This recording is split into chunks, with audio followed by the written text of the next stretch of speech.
ये समाज की खबरें हिंदी टीवी न्यूज़, ये इसको लगता है मेरे पीछे किसी ने, कोई पार्टी ने लगाया है मुझे बदनाम करने। अब मैं पैसा दे के क्यों मोबाइल खरीदूंगा? लेकिन आप पे इल्जाम क्यों लगाया है? क्या वजह हो सकती अब है? ये तो वही जाने। हो सकता कोई दूसरी पार्टियों ने उसको लगाया हो मेरे लोग पीछे। ऐसे बूम लेके ना घूमे और अपने आप को मीडिया ना कहें। ऐसे जाहिल लोग जिनको बात करने की तमीज नहीं है, क्या बोलना है वो तमीज नहीं है, और वो दूसरे को बदनाम करने चलते, दूसरे की इज्जत से खेलते हैं।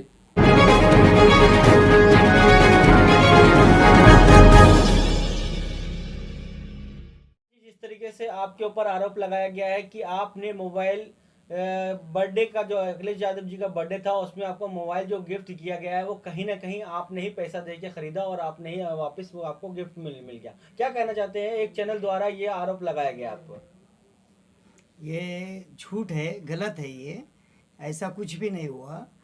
कुछ ये समाज की खबरें हिंदी टीवी न्यूज़, ये इसको लगता है मेरे पीछे किसी ने, कोई पार्टी ने लगाया है मुझे बदनाम करने के लिए।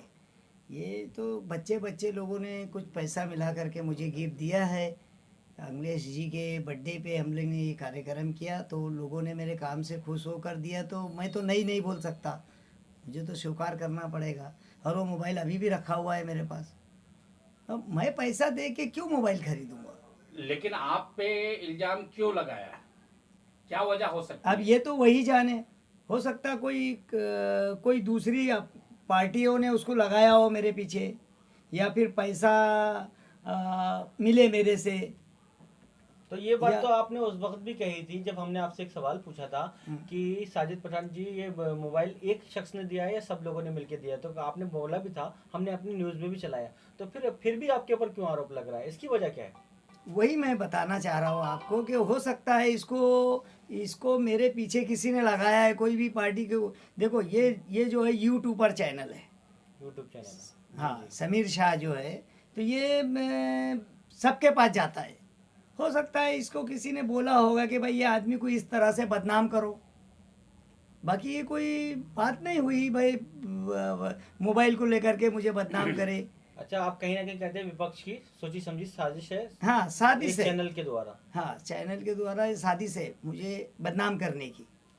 तस्लीम शेख जी, जिस तरीके से ये आरोप लग रहा है, आपके के ऊपर भी आरोप लग रहा है कि मतलब आप लोगों ने मिलजुल के कहीं ना कहीं चंदा दे के और वो मतलब मोबाइल खरीदा और कह दिया गया कि समाज लोगों ने आपको मोबाइल दिया है। तो क्या कहना चाहते हैं? देखिए, मीडिया जो है ना, हिंदुस्तान में चौथा स्तंभ कहा जाता है इसको।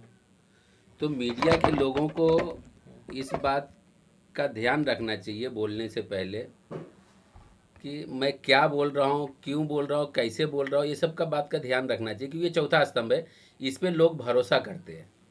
और आज जो मीडिया है, मीडिया के ऊपर जो आज भरोसा लोग नहीं कर रहे, उसका मुझे सिर्फ एक ही कारण नज़र आ रहा है कि आज जो मीडिया घूम रही है, यूट्यूबर अपने यूट्यूब पे अकाउंट खोल लेते हैं और बूमर लेके मार्केट में घूमते रहते हैं, मैं मीडिया। तो इसलिए मेरा प्रशासन से इन सब बातों में मेरा प्रशासन से एक ये कहना है कि प्रशासन ऐसी चीज़ों को रोक लगाए। और ये सब चीज़ें पढ़े लिखे लोगों का काम है। जब तक जर्नलिज्म का कोर्स सर्टिफिकेट किसी के पास नहीं है, ऐसे लोग ऐसी बूम लेके ना घूमे और अपने आप को मीडिया ना कहें। ऐसे जाहिल लोग जिनको बात करने की तमीज नहीं है, क्या बोलना है वो तमीज नहीं है, और वो दूसरे को बदनाम करने चलते, दूसरे की इज्जत से खेलते हैं। आपको बदनाम करने के पीछे क्या वजह हो सकती है? और भी क्या वजह हो सकती है? हमको बदनाम करने के पीछे यही है, एक दो तीन कारण हो सकता है। एक तो पैसे का कारण, पैसा मांगा नहीं दिया तो हो सकता है। दूसरा राजनीतिक कारण हो सकता है, किसी ने उसको भेजा कि हमको बदनाम, क्योंकि आज हम लोग मार्केट में थोड़ा ज़्यादा चले हुए हैं। हम लोग अबू हासिम के सिपाही है, साहब ने हमको काम दिया है तो हम काम करते हैं, साहब के कहने के हिसाब से हम लोग काम करते हैं। हमारे जिला अध्यक्ष है गिरजा शंकर साहब, उन्होंने हम लोगों को काम दिया तो हम लोग काम करते। तो इसलिए राजनीतिक माहौल बनाने के लिए, बदनाम करने के लिए हो सकता है दूसरे ने भेजा भी होगा। पैसा का भी कारण हो सकता है, ये भी कारण हो सकता है उसने हमको बदनाम करने के लिए किसी से पैसा लिया होगा, ऐसा भी हो सकता है। लेकिन आप चैलेंज क्यों नहीं कर रहे हैं कि भाई एविडेंस क्या है तुम्हारे पास कि ऐसा बोल रहे हो? उसको भाई जानकारी देना। चैलेंज तो हम करेंगे ही, ये हम आपके रिकॉर्ड में बोल रहे हैं, हम चैलेंज करेंगे, हम पुलिस स्टेशन में उसके ऊपर एफआईआर करेंगे। इसको कोर्ट में लेके जाएंगे, कोर्ट में हम माना नहीं ठोकेंगे उसके ऊपर, हम इतनी आसानी से छोड़ने वाले नहीं हैं। उसने गलत आदमी के ऊपर आरोप लगाया है, और वो जो समझ रहा होगा कि लोग मालोनी के लोग गूंगे हैं, ऐसा नहीं है। हमारे मुंह में जबान है, हम बोलना जानते हैं, हम कायदा जानते हैं, कायदे के अनुसार हम उसको कोर्ट में लेंगे, माना नहीं ठोकेंगे उनके ऊपर, इतनी आसानी से हम छोड़ेंगे नहीं। हमारी इज्जत से खेला है उसने। तो क्या आप लोगों से वो हमेशा पैसा मांगते दूसरा- थे या कभी कभी पैसा मांगते थे? नहीं, कभी कभी मांगता है पैसा, हमेशा डेली कौन देगा पैसा? हम लोग कोई करोड़पति थोड़ी है, हम लोग तो सोशल वर्कर है। तो आपके हम- हिसाब से पैसा मांगा था उन्होंने?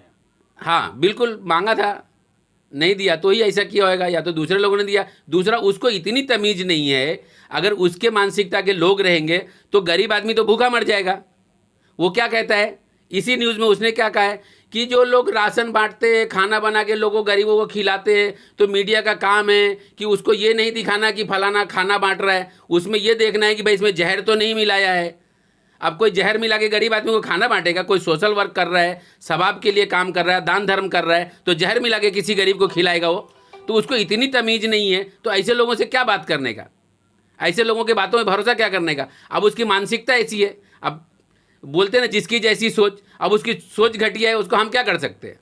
घटिया सोच की मानसिकता का वाला आदमी है वो।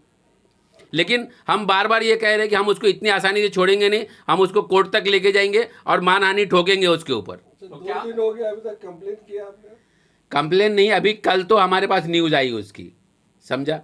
तो हम कहीं काम में बिजी थे, और आज भी मैं कहीं बिजी हूँ, आप लोगों के लिए टाइम निकाल के आया हूँ, समझ गए? तो अब कल उसके ऊपर कर से उसके ऊपर कार्रवाई करेंगे। एक बात आप लोग को और बता दूं, ये जो समीर शाह है, समाज की खबरें हिंदी चैनल जो है उसका, इस चैनल को मैं सीनियर के पास जा कर के मैं ये लेटर दूंगा कि इस चैनल की आप इंक्वायरी कीजिए, इस चैनल का जो रिपोर्टर है या इसके जो संपादक है या इसके जो मालिक है, इनकी इंक्वायरी कीजिए कि ये कितने क्वालिफाइड है, इनकी डिग्री क्या है, और इनको किसने ये अधिकार दिया बूम लेके घूमने का? अधिकार इनको कहाँ से मिला? अगर इनके पास जानकारी नहीं है, डिग्री नहीं है, तो इनको हक नहीं है ये लेके घूमने का, दूसरों को बदनाम करने का। इससे कौम गुमराह हो रही है, लोग गुमराह हो रहे हैं, लोगों को ये लोग गुमराह कर रहे हैं। तो क्या आप चौकी कब तक जाने वाले हैं? चौकी मैं आज शाम से लेके कल सुबह तक मैं इसके ऊपर FIR करूंगा, कल होगा। और हमारे एडवोकेट लगे हुए हैं, हमारे एडवोकेट का पेपर वर्क चालू है, आज से कल तक में इनको अंजाम तक पहुंचाया जाएगा। आज हम लोग थोड़ा बिजी है, कल हम लोग चौकी जाकर इसके बारे में FIR करेंगे, और ये हमारा जो वकील है उससे हमारी बात हो गई है, और इसने जो किया है, इसके पीछे कौन है, क्या राज है, इसको कौन लगाया, पैसे दे के हमारे पीछे लगाया बदनाम करने के लिए, ये बात सामने आएगी। ये बताइए कि पार्टी के शीर्ष नेता जैसे अब्बू आजमी जी हैं, क्या उनको ये बात जानकारी है कि आप लोग आरोप लगा हुआ है? नहीं, अभी तक तो हमने उनके कान पे ये बात नहीं डाला है। क्यों नहीं डाला आपने?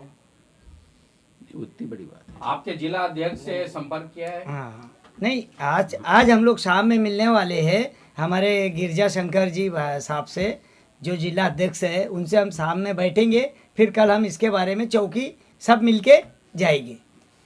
देखिए, ये इतना बड़ा आदमी नहीं है कि मैं अपने सीनियर तक ये बात पहुंचाऊं। हाँ। इनसे निपटने की ताकत हम खुद रखते हैं।